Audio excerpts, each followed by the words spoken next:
ইন্নানি আনাল্লাহু লা ইলাহা ইল্লা আনা ফা'বুদনি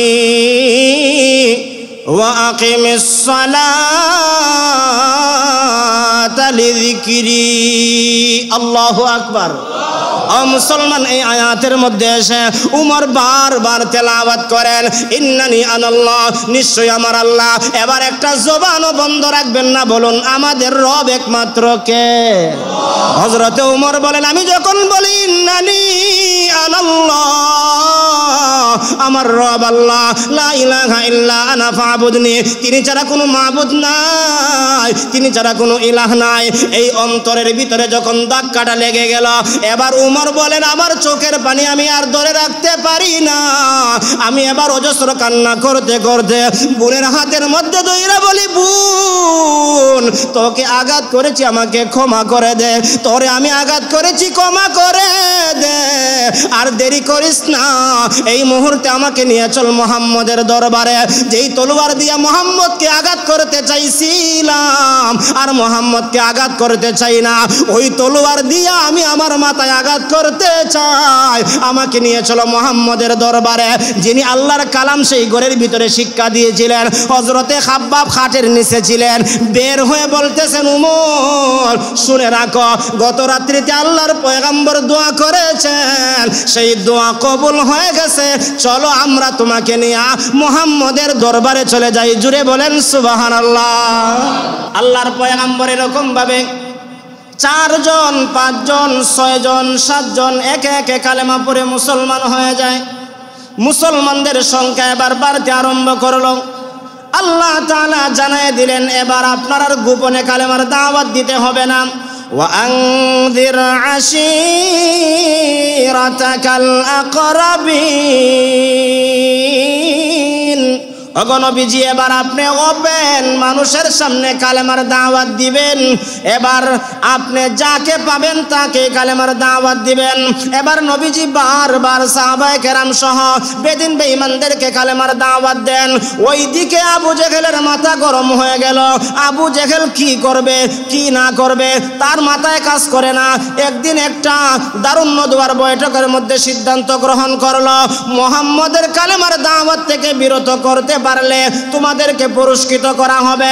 বলে, কি পুরস্কার দিবা বলে ফেলো। এবার আবু জেহেল ডাক দিয়া বলল, যে মুহাম্মদের মাথা এনে দিতে পারবে তাকে 100 উট পুরস্কার দেওয়া হবে। জোরে বলেন নাউজুবিল্লাহ। লোভটা কি কেউ সামলাইতে পারবো? আগের জামানায় 100টা উট মানে বর্তমান জামানায় 100টা গাড়ির মালিক। কেউ কি হাত ছাড়া করবো? 100টা গাড়ির মালিক বাদ দিত, কইব বেটা যা ইমান পরে আরেকবার কলিমা পইরা আনমুনে, এখন খামসারিলাই আমরা তুইলাই মন মুসলমান। কয় আচ্ছা গোপনে খামসারিলাই দে, এইদিকে এদিকে এদিকে কইছি কে তাহলে জানেননি, আমরা কেউ উফরি দেখাই, কেউ টেবিলের নিচে দেখাই। বলে এটা আমার কেমন কথা, আমার এই বয়সে দেখছি। আমি ভাবলাম একজনে আরেকজনে মহব্বত করে হয়তো সিগারেট দিছে, কতক্ষণ পরে সিগারেটের ভিতরে কুল্লা দেখে, এটার ভিতরে টেকা, সিগারেটের ভিতরে টেকা মামু দিছে, মামু খাও তুমি এটা রাখো, আর আমার পক্ষে তুমি যা কইবার তা কইও।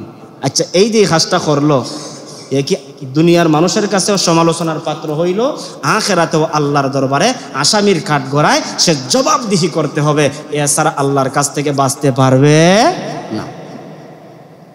100 উটের পুরস্কারের খবর পাইছে। যত ফলোয়ান ছিল, বাহাদুর ছিল, সবাই দাঁড়াইছে, কিন্তু ফের দাঁড়ানোটা আবু জেহেলের কাছে পছন্দ হয় না। আবু জেহেল কয়, বেটা তুই পারতে নাই, আরে তুই পারতে নাই, আরে তুই পারতে নাই। হঠাৎ করে উমর ইবনে খাত্তাব দাঁড়াইছে। উমর ইবনে খাত্তাব কয়, আমি পারবো, যদি পারি তাহলে কি 100 উট দিবা?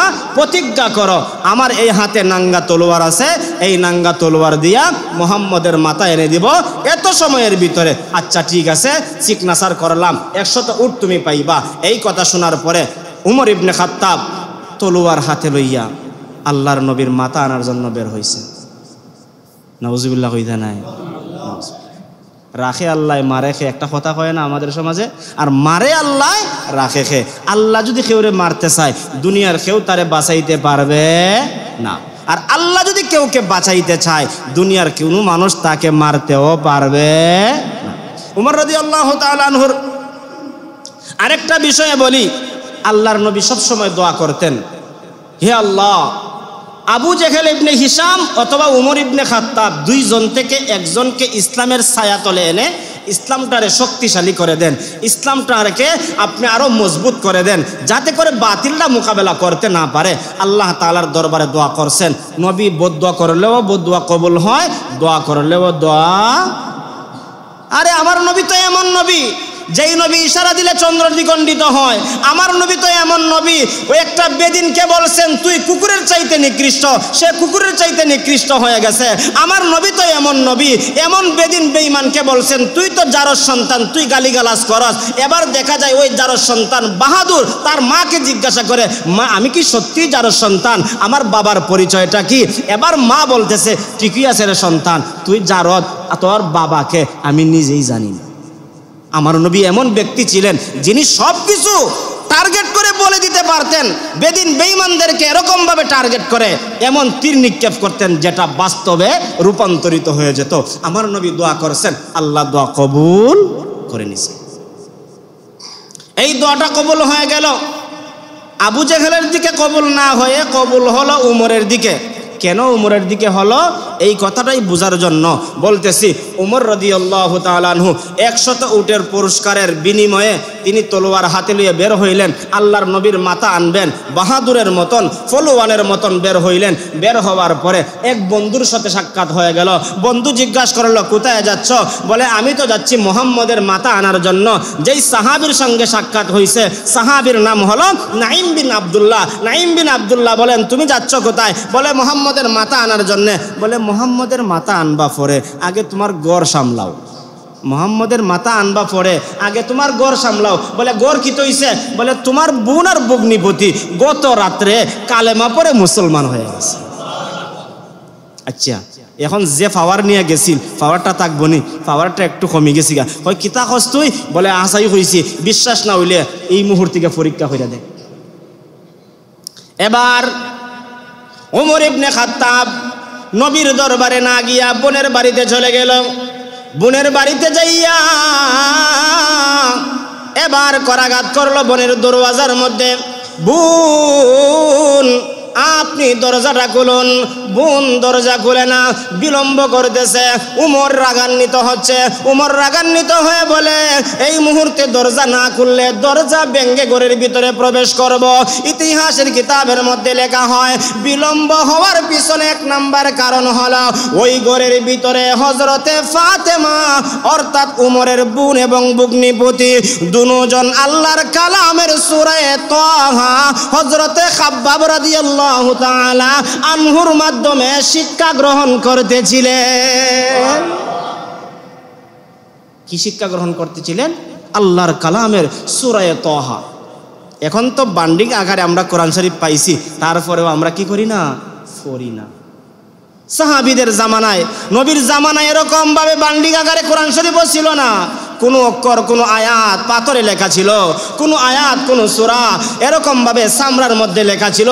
এগুলোকে একত্রিত করে তারা শ্রদ্ধার সাথে, মহব্বতের সাথে আল্লাহর কালামকে তারা গ্রহণ করেছে। সেজন্য তারা পৃথিবীর মধ্যে শ্রেষ্ঠ মানুষে রূপান্তরিত হয়ে গেছে। কিছুক্ষণ পরে বোন দরজা খুললেন, ঘরের ভিতরে প্রবেশ করলেন। প্রবেশ করার পরে বোনকে জিজ্ঞাসা করলেন, দেরি করলা কেন? বলে, এমনিতেই। বলে, না, সত্য কথা বলো। বলে, আমরা অন্য একটা কাজ করতেছিলাম। বলে, অন্য কাজটা কি? বাহির থেকে গুনগুন শব্দ আমি শুনতে পেলাম। তোমরা কি যেন পড়তেছিলা, পড়ার আওয়াজে মনে হচ্ছে দুনিয়ার কোনো কথা না, অন্য কোনো কথা হবে। কি কথা তোমরা পড়ছিলা, কি কথা তোমরা বলছিলা, সেটা আমাকে বলো। বোন বলতে রাজি না। এবার বলতেছে, তোমরা নাকি কালেমা পড়েছ, তোমরা নাকি মুসলমান হয়েছ? বোন ডাক দিয়া বলে, হ্যাঁ ইনশাআল্লাহ, আল্লাহ চাহে তো আমরা কালেমা পড়েছি, মুসলমান হয়েছি, এর উপরে আমরা অটল অবিচল থাকতে চাই। এবার ভাই কিতাবে লেখা হয়, উমর এমন জোরে তাপ্পর দিছেন, এমন জোরে বোনের গালের মধ্যে তাপ্পর দিছেন, বোনের গাল ফেটে রক্ত জমিনের মধ্যে পড়তে আরম্ভ করেছে। এবার ফাতেমা ওনার বোন ডাক দিয়া বলতেছে, ভাই তুমি যেই মায়ের সন্তান আমিও সেই মায়ের সন্তান, তুমি যেই বাবার সন্তান পরিচয় দাও আমিও সেই বাবার সন্তান হিসাবে পরিচয় দেই।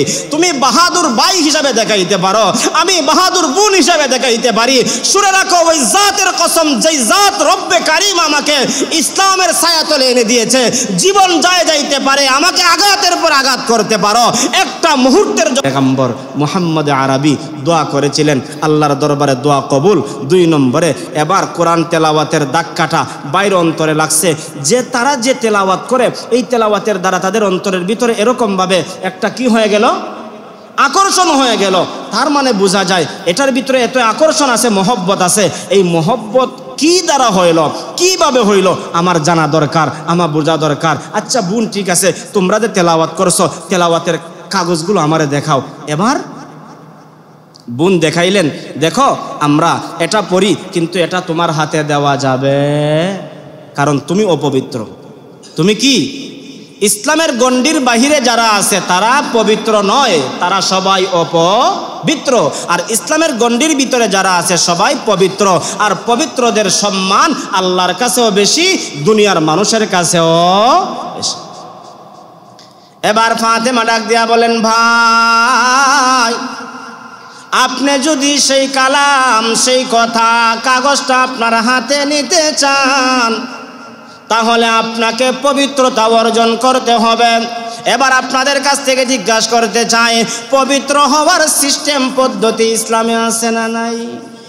মন গড়া ভাবে যদি কেউ হয় বায়ু গেছে যেদিকে দইমু ওই দিকে, বলে এটা আমার যুক্তি ধরে, না না না, বায়ু গেছে ওই দিকে, আপনার যুক্তি ধরুক আর না ধরুক, সেই জায়গা দইলে পরিষ্কার করলে আপনি পবিত্রতা হাসিল করতে পারবেন না।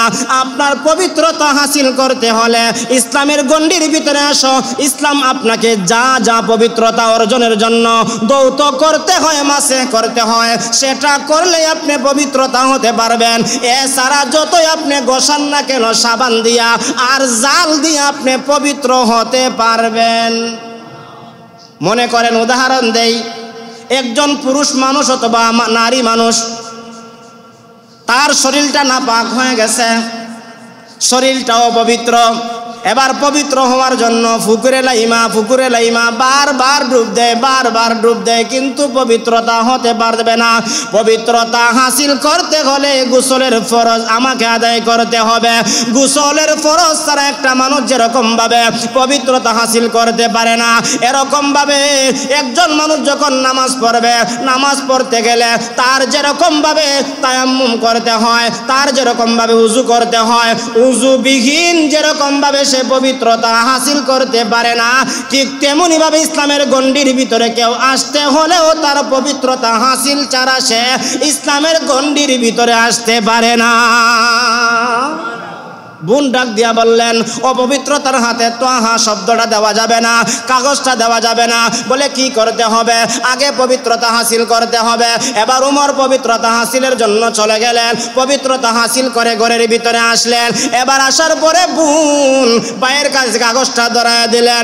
আরব দেশের মানুষ, আরবি ভাষায় তারা পারদর্শী, যে দেশের মানুষ যেই হোক না কেন, গণ্ড মূর্খ হলেও তার বাংলা ভাষা, বাংলাদেশি মানুষ বাংলা ভাষা বুঝতে তার কোনো অসুবিধা হয়।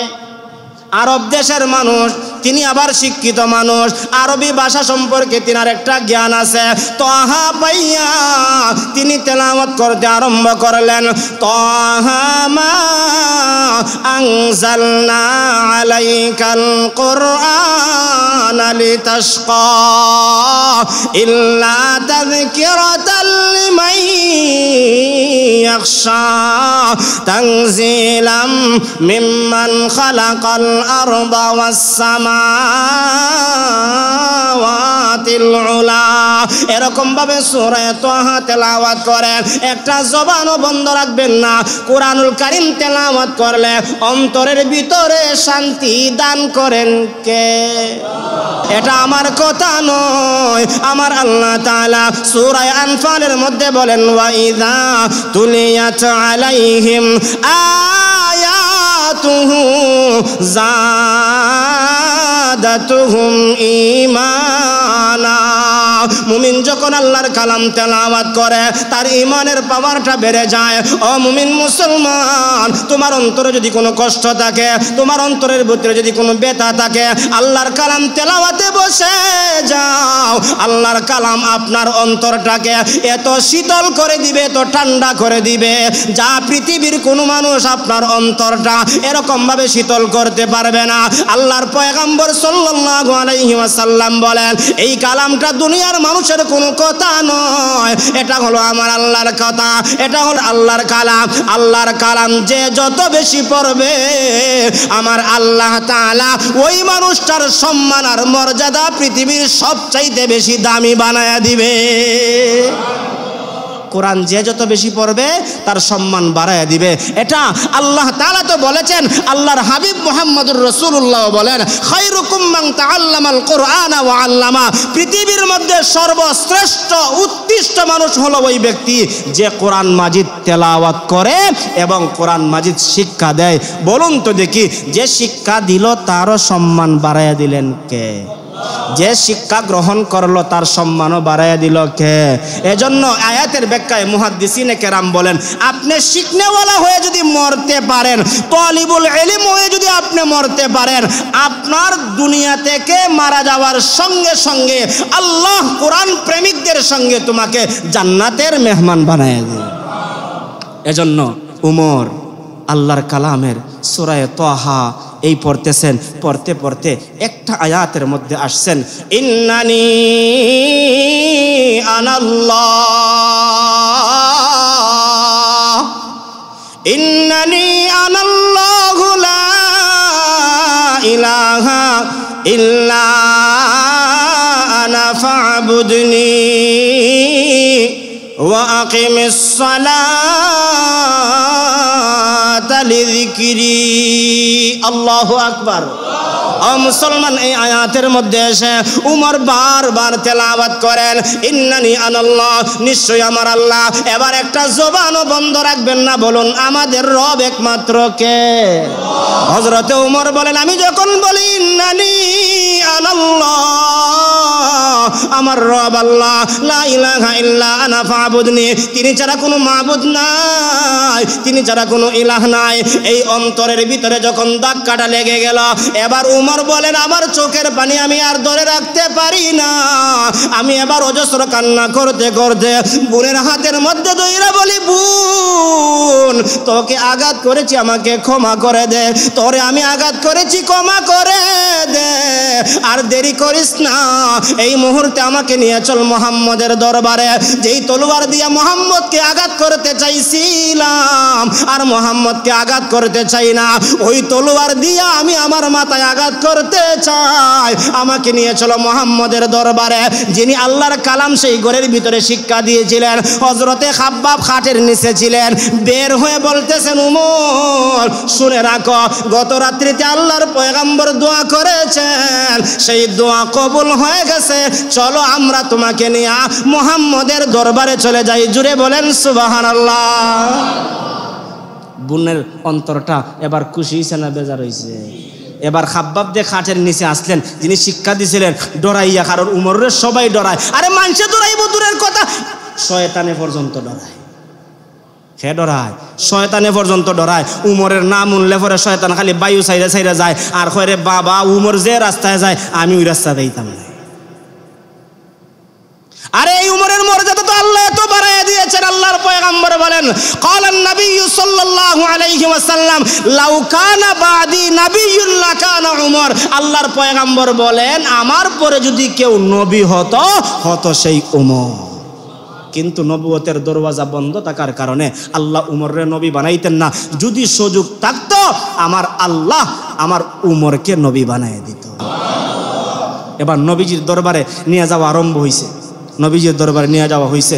নবীজি সাল্লাল্লাহু আলাইহি ওয়াসাল্লাম তখন গোপনে দারে আরকাম নামে একটা ঘর ছিল একজন সাহাবীর, ওই ঘরের ভিতরে সাহাবীদেরকে দিন শিখান, ইলিম শিখান, কোরআন শিখান, ওই জায়গার মধ্যে বসে আছেন। ওই সময়ে নবীজির চাচা হযরতে আব্বাস রাদিয়াল্লাহু তাআলা আনহু তিনিও এখানের মধ্যে বসা। আব্বাস একজন পাওয়ারফুল শক্তিশালী একজন সাহাবী ছিলেন, তিনি লম্বাও ছিলেন, অনেক লম্বা। তিনি বলতেছেন, ইয়া রাসূলুল্লাহ, উমর আসতেছে, আপনি ঘর থেকে বের হবেন না, আমি আব্বাস দাঁড়াইব, আমি তার মোকাবেলা করব, আপনি আত্মগোপন করেন। আল্লাহর নবী মুস্কি হাসে বলেন, ও আব্বাস, চাচা শুনো, ভয় পাওয়ার কিছুই নাই। গত রাত্রে যে ইনজেকশন দিছি আল্লাহর দরবারে, এটা আল্লাহ কবুল করে নিয়েছেন। উমরকে পাকা করে দাও, উমরকে আমি আমার বুকে টেনে আনতে চাই। সুবহানাল্লাহ। তোমরা ভয় পেও না, কারণ আল্লাহর নবী দোয়া করলেও কবুল, বদুয়া দিলেও কবুল। এবার হজরতে উমর কাছাকাছি আসলেন। হজরতে উমরকে নবীজি বুকের সঙ্গে বুক মিলাইয়া বললেন, ইয়া রাসূলুল্লাহ, যে তলোয়ার দিয়ে আসছিলাম আপনার মাথা আনার জন্যে, এই তলোয়ারটা আমার মাথায় কোরবান করে দেন। আল্লাহর নবী বললেন, ইসলাম সেটা শিখায়নি, আমি তোমাকে গ্রহণ করে নিলাম, আল্লাহ যেন তোমার মাধ্যমে ইসলামটাকে শক্তিশালী করে দেয়। এই কথা বলেই শেষ নয়, হজরত উমর এবার বললেন, ইয়া রাসূলুল্লাহ, আমার মাত্র 3টা প্রশ্ন। কয়টা প্রশ্ন? 3টা প্রশ্ন। আমি আপনাকে 3টা প্রশ্ন করব, শ্রদ্ধার সাথে, সম্মানের সাথে, বেয়াদবির সাথে নয়, শ্রদ্ধার সাথে 3টা প্রশ্ন করব। ইয়া রাসূলুল্লাহ, আপনি আমাকে 3টা প্রশ্নের জবাব দিবেন। নবীজি বললেন, ইনশাআল্লাহ তোমাকে 3টা প্রশ্নের জবাব দিব। এবার হজরতে উমর বললেন, ইয়া রাসূলুল্লাহ, আপনি যেই রবের দিকে আমাদেরকে ডাকেন, সেই রব কি সত্য? নবীজি বললেন, হ্যাঁ অবশ্যই সত্য। বলে, আপনি যেই ধর্মের দিকে ডাকেন সেই ধর্ম কি সত্য? নবীজি বললেন, হ্যাঁ এই ধর্ম অবশ্যই সত্য। বলে, আপনি যেই কোরআনের দিকে মানুষকে ডাকেন সেই কোরআন কি সত্য? বলে, ইয়া রাসূলুল্লাহ সাল্লাল্লাহু আলাইহি ওয়াসাল্লাম, আপনি বলেন কোরআন সত্য কিনা? নবীজি বললেন, কোরআন সত্য। এবার হযরতে ওমর দীপ্ত কণ্ঠে জানায় দিলেন, ইয়া রাসূলুল্লাহ, শ্রদ্ধার সাথে বলতে চাই, যদি আমার আল্লাহ সত্য আল্লাহ হয়ে থাকে, ধর্ম যদি সত্য ধর্ম হয়ে থাকে, কোরআন যদি সত্য কোরআন হয়ে থাকে, আর গোপনে চলবে না, কানায় কাবার চত্বরে আল্লাহর কথা, কোরআনের কথা, দ্বীনের কথা স্পষ্ট ভাষায় চলবে। যে আসবে তার সন্তানকে এতিম করব, যে আসবে তার স্ত্রীকে বিধবা করব, আর আল্লাহু আকবারের ধ্বনি সারা আরবে আমি উমর পৌঁছাইয়ে দিব। জুড়ে বলুন আল্লাহু আকবার। এই কথা বলে হজরতে উমর নবীর কাছ থেকে সরিয়া কানায় কাবার চত্বরে গেলেন। গিয়া আল্লাহু আকবারের ধ্বনি দিলেন। ধ্বনি দেওয়ার সাথে সাথে আবু জেহেল খান্দো গামছা লইয়া বারইসা কয়, খেরে তো বড় সাহস, কানায় কাবার সামনে তো আল্লাহু আকবারের ধ্বনি দেওয়ার সাহস এই 3-4 বৎসরের ভিতরে কেউ পায় নাই। মুহাম্মদ তো আমাদের সামনে আসার সাহসই পায় না, এত বড় সাহস কোত্থেকে পেল? কে তাকে এত বড় সাহস দিল? গামছা খান্দো ফালাইয়া আইছে, বাহাদুরি দেখাইতো, আইয়া দেখে বাঘ সামনে। বাহাদুরি দেখাইতো আইছে, আইয়া কি দেখে সামনে? দেখবেন, উদাহরণ দেই, একটা মানুষ হঠাৎ করে আইছে, হয় না দুর্বলের সামনে আইয়া বাহাদুরি দেখায়, কিছু মানুষ আছে না দুর্বল মানুষ, এই কি কইলে, দাঁত 32টা ফালাই দিমু, এই করমু সেই করমু। যখন তার পিছে দেখে একটা বাহিনী আছে, তখন ভাই সব তুমি নি, আচ্ছা দীক্ষা দিব না, এটা কালকে শেষ করবো না, হয়নি? আইসে তো আবু জেহেল, আইয়া দেখে রে বাবা, ইসলাম তো দমক দিতাম, আইয়া দেখি কোনো উমর দাঁড়াই রইছে। উমর রে দেখিয়া কইতেছে, কিতা বেটা তুমি কেন কিতা, তুমি না গেলে 100 উট পুরস্কারের লাগিয়া, বলে আয় 100 উট পুরস্কার দেয় আমারে, আয়। হে আবু জেহেল এই কথা না কইয়া গামছা খান্দ লইয়া ওই আবার ঘরের ভিতরে গেছে। সেই উমর রাদিয়াল্লাহু তাআলা আনহু তখন বলেছিলেন, ওই চত্বরে দাঁড়ায়া আজ থেকে মুহাম্মদের মাথা আনার জন্য যারা বলেছিল, মুহাম্মদের মাথা আনবা দূরের কথা, মুহাম্মদের দিকে যারা বাঁকা নজরে তাকাইবা, আমি উমর থাকতে সেটা সহ্য করব না, আমি প্রত্যেকটা কথার প্রতিবাদ করব এবং তার বিরোধিতা করে তার মাথা দ্বিখণ্ডিত করে দিব। এই কথা বলে আল্লাহর রাসূলকে সান্ত্বনা দিয়েছিলেন, আর আল্লাহর রাসূল হযরতে উমরের উপরে সন্তুষ্ট হয়ে গিয়েছে। এটা কি মহব্বত কম থাকার কারণে, বেশি না বেশি থাকার কারণে? সেই উমর নবীজির দরবারে বসা, নবীজির দরবারে বৈশা, নবীজি তো দুনিয়ার কথা কইনা, আল্লাহর কথা, আখেরাতের কথা, জান্নাত জাহান্নামের কথা বলতে বলতে একদিন বলতেছেন, ততক্ষণ পর্যন্ত ওই ব্যক্তি প্রকৃত মুমিন হতে পারবে না যতক্ষণ পর্যন্ত ওই ব্যক্তি তার সন্তানের চাইতে, বিবির চাইতে, ধন সম্পদের চাইতে, সব কিছুর চাইতে আমি নবীকে মহব্বত না করবে, ততক্ষণ পর্যন্ত প্রকৃত মুমিন হতে পারবে না।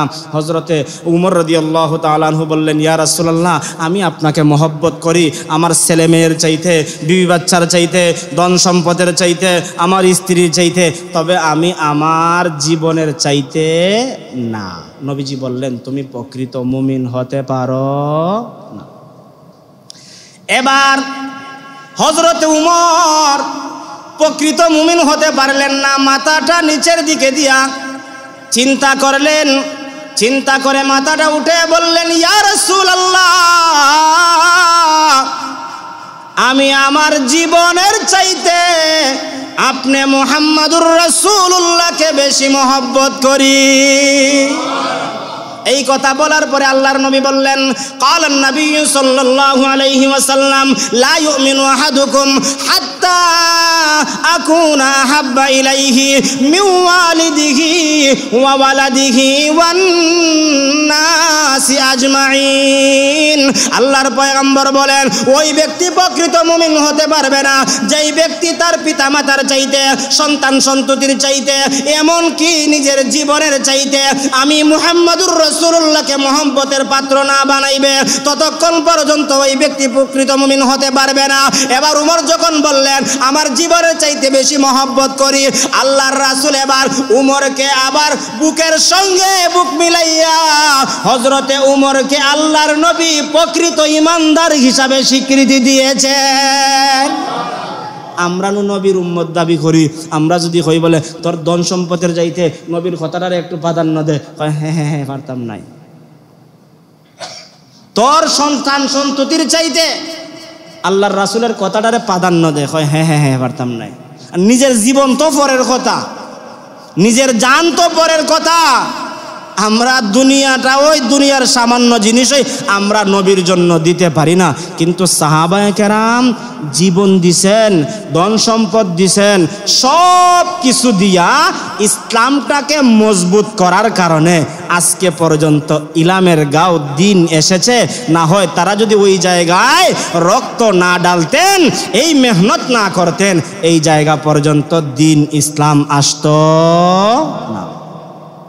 আমরা সম্পদ হইলে বাহাদুরি দেখাই, অহংকারী দেখাই। আর উসমান ইবনে আফফান নবীজির দুই মেয়ের জামাতা, হযরতে উসমান ইবনে আফফান এত টাকার মালিক ছিলেন, দুইটা উট লাগতো চাবি বহন করতে। হযরতে উসমান ইবনে আফফান ইসলাম গ্রহণ করার পরে যত জায়গায় যে টাকার প্রয়োজন, ধন সম্পদের প্রয়োজন, সব কিছু বিলীন করছেন। এমনকি বলেছেন, আমি উসমানের যদি জীবন দিতে হয় আমি জীবন দিয়ে দিব, তারপরেও ইসলামকে বুলন্দিত করতে চাই। এক যুদ্ধে নবীজি বললেন যে এই যুদ্ধের মধ্যে, খায়বারের যুদ্ধে, সম্ভবত খায়বারের যুদ্ধের মধ্যে অনেক ব্যয়বহুল আছে। এখানের মধ্যে যার যার তৌফিক অনুযায়ী তোমরা কে কি দিবা বলো। সমস্ত সাহাবায়ে কেরাম এরকম বসা। নবীজি মিম্বর থেকে বললেন কে কি দিবা। ডাইন দিক দিয়ে হযরতে উসমান ইবনে আফফান দাঁড়ায় বললেন, ইয়া রাসূলুল্লাহ, আমি 100 উট দিব। উটের গুণাগুণ ফজিলত শুরুতে কইছিলাম, একটা উট মানে বর্তমানে একটা গাড়ির মালিক। 100 উট দিব। নবীজি আবার মাঝখান থেকে বললেন, কে আছো এই খায়বারের যুদ্ধের মধ্যে অংশগ্রহণ করবা ধন সম্পদ দিয়া? উমর, হযরতে উসমান ইবনে আফফান এখান থেকে ওই জায়গায় গেছেন, যা বললেন, ইয়া রাসূলুল্লাহ, আমি আরো 100 উট দিব। নবীজি বললেন, এবার বাম দিক দিয়ে কে দিবা? হযরতে উসমান ইবনে আফফান বলেন দৌড়িয়ে গিয়ে, ইয়া রাসূলুল্লাহ, আমি আরো 100 উট দিব। আরে দানের হাত বাড়াইয়া দিছেন, এজন্য আল্লাহ বাড়াইয়া দিছেন তার মাকাম, আল্লাহ বাড়াইয়া দিছেন তার মাকাম। এরপরে নবীজি বললেন, আচ্ছা ঠিক আছে, উসমান তো 3 দিক দিয়া দিল, এবার বলো সবচাইতে বেশি কে দিবা? হযরতে উসমান রাদিয়াল্লাহু তাআলা আনহু বললেন, ইয়া রাসূলুল্লাহ, আমি আরো 200 উট পুরস্কার দিব। হযরতে উসমান ইবনে আফফান রাদিয়াল্লাহু তাআলা আনহু।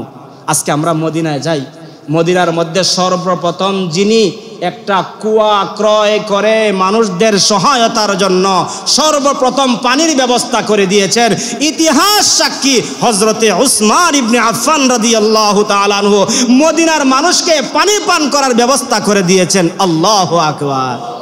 আজকে আমরা এক পেয়ালা পানি খাওয়াইতে গেলে 10 কথা কই। এই বেটা আমার বাড়িতে এসে পানি খাইতে, এমন মানুষ আছে না? অসহায় মানুষ আইলে পরে কয়, চাচা একটু পানি দাও, ওই বাইরে বা বেটা দিতাছি পানি। কিন্তু উসমান ইবনে আফফান কি করেছেন? মদিনায় এখন তো লাইন কইরা মক্কা থেকে 350 মাইল জায়গা 5 দিয়া মক্কা থেকে মদিনায় পানি নিছে, পানির ব্যবস্থা করছে। ওই সময়ে একটা ইহুদির কূপ ছিল, সেই কূপ থেকে মুসলমানদেরকে পানি পান করাইতো না, পানি পান করাইতে দিত না। আল্লাহর নবী বললেন, কে আছো মদিনার মধ্যে একটা কূপ হাদিয়া স্বরূপ মুসলমানদের জন্য দিয়ে দিবা। উসমান কিনা সবার জন্য উন্মুক্ত করে দিলেন, বললেন এটার দাবি আমি করতাম নাই, এটার দাবি সমস্ত মুসলমানদের। আজকে আমরা দিলে হই গীতা এটা আমার হয়নি, আমার করি, কিন্তু আমার কিছুই না। এজন্য ইসলামের জন্য আপনি যা করবেন, দিনের জন্য আপনি যা করবেন তা বৃথা যাবে না, তা বৃথা যাবে না। আল্লাহ তাআলা আখিরাতে প্রত্যেকটার বদলা আপনাকে দান করে দিবে। যেই কথাটা বলতেছিলাম, আল্লাহর নবী গোপনে দাওয়াত দিয়ে এরকমভাবে আসলেন। হজরতে উমর কালেমা পড়লেন, মুসলমান হয়ে গেলেন, মুসলমানদের শক্তি বাড়লো। এবার বেদিন বেঈমানরা দেখলো আর পুরস্কার দিয়ে খাম হইতো নাই, এবার লুপ দেখানি লাগবো। লুপ তো প্রত্যেকটা মানুষের আছে না নাই? হ্যাঁ, অবাটা তোরে দিবনে 500 টাকা তুই থাকিস আমার সাথে, অবাটা দিবনে তোরে 1000 টাকা তুই থাকিস আমার সাথে। লুপ দেখায়নি না, দেখায় না। আল্লাহর নবীরেও লুপ দেখাইছে। প্রকৃত যারা নবীর আশিক হবে, প্রকৃত যারা ইসলাম প্রেমিক হবে, প্রকৃত যারা আল্লাহ এবং আল্লাহর রাসূলকে অনুসরণ করবে, তারা কখনো লুবের মধ্যে পা দিবে। আল্লাহর নবীর 4টা লুপ দেখাইছিল। কয়টা লুপ? আরো জোরে বলেন কয়টা? সংক্ষেপে বলি 4টা লুপ। 1 নাম্বার হলো, মোহাম্মদ তুমি এই আমাদের বাপদাদার ধর্মের বিরুদ্ধে কথা বলবা না, ধনী হতে চাইলে ধনী বানায় দিব। ধনী হওয়ার লুপ আমি হুজুরেরও আছে, আপনারও নাকি হইতে পারবো বলে আমি হুজুর মানুষ, আমার লোভ নাই? আমার যেমন আছে আপনারও আছে। আমারটা চৌকে বাসে, আপনারটা বাসে না, সবারই কম বেশ আছে। ও মোহাম্মদ, তুমি যদি ধনী হতে চাও ধনী বানায় দিব। 2 নম্বরে, তুমি যদি নেতা হতে চাও, নেতা হওয়ার আকাঙ্ক্ষা আশা আসেনি মানুষের অন্তর। মোহাম্মদ সাল্লাল্লাহু আলাইহি সাল্লামকে 2 নম্বরের প্রলোভন দেখানো হলো, তুমি যদি নেতা হতে চাও নেতা বানায় দিব। 3 নম্বরে, তুমি যদি সুন্দরী নারী চাও সুন্দরী নারী দিয়ে দিব। 4 নম্বরে, তুমি যা হইতাছো এগুলো যদি তোমার কি হয়ে থাকে, জিন ভূতের আসরের মাধ্যমে হয়ে থাকে, এতদিন তো তুমি এগুলো বলছো না, এগুলো যদি তোমার অন্য কোনো সমস্যায় হয়ে থাকে, তাহলে ভালো জ্যোতিষীর কাছে নিয়ে তোমাকে চিকিৎসা করাবো, তারপরেও তুমি আমাদের বাপদাদার ধর্মের বিরুদ্ধে কথা বলবা না। নবীজি বললেন, তোমরা যেই 4টা প্রলোভন দেখাইছো এগুলো তোমাদের পক্ষে দেওয়া সম্ভব। ধনী হতে চাইলে আমার ধনী বানায় দিবা, নেতা হতে চাইলে আমাকে নেতা বানায় দিবা, সুন্দরী নারী চাইলে আরবের সুন্দরী নারী দিয়ে দিবা, আমার কোনো সমস্যা হলে তোমরা আমাকে সমাধান করে দিবা। জেনে রাখো, ওই রবের কসম করে বলি, তোমরা যদি আমার ডান হাতের মধ্যে সূর্য এনে দাও, বাম হাতের মধ্যে চন্দ্র এনে দাও, যেই তাওহীদের বাণী কোরআনের বাণী মানুষের কাছে পৌঁছে দিয়েছি, একটা মুহূর্তের জন্য আমি মুহাম্মাদুর রাসূলুল্লাহ কালেমার দাওয়াত বন্ধ করব না। তোমাদের এগুলোকে আমি লাথি মারলাম আর আল্লাহ তাআলার বিধানকে আমি গ্রহণ করে নিলাম। আল্লাহ তাআলা যেন আমাদেরকেও আল্লাহ এবং আল্লাহর রাসূলের বিধানকে আঁকড়ে ধরার, বিধানগুলোকে মেনে চলার তৌফিক দান করেন। সবাই বলি আমিন। বলে, হুজুর আমরা তো বিধানগুলো মানি, কিতা মানি, আল্লাহর রাসূলের কোনো বিধান হয়তো আমরা মানি না, মানতাম তো আমরা পারি না। আল্লাহ তাআলা যেন আমাদের সবাইকে মানার তৌফিক দান করেন। সবাই বলি আমিন।